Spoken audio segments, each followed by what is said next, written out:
With his army broken, Porus was captured, but Alexander, impressed by his bravery, reinstated him. Porus proved a valuable ally as Alexander sought to pacify the surrounding area.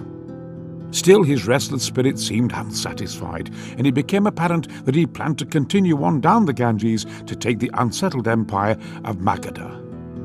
He also voiced plans for a naval expedition back across the Mediterranean to conquer Carthage. This was a step too far for his exhausted men, and an officer, Conus, found the courage to speak for them. When told that his troops would rather return home than continue with him on his road to personal glory, Alexander stalked back to his tent in a rage. After 3 days, the situation remained unchanged, so Alexander bowed to the inevitable and agreed to return home. True to character, though, the homeward route which Alexander chose was not straightforward and presented further opportunity for battle and conquest in the Indus Valley.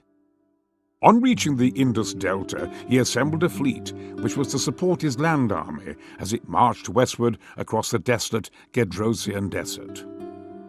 However, the monsoon separated the two forces, and there was great loss of life amongst his men from thirst and heat exhaustion before they reached safety at Susa. Alexander returned to Babylon, intending that the city should become the capital of his new empire. Flushed with success and firmly convinced of his own divinity, Alexander's behavior became increasingly despotic. This, coupled with further measures to mix the Persian and Greek troops and cultures, led to unrest, including a full revolt at Opis. In 323 BC, Alexander's plans for the construction of a fleet to attack Arabia and Carthage were well advanced when he fell ill with a fever. 10 days later, at the age of 32, Alexander died. When asked on his deathbed who was to succeed him, he replied, "The strongest."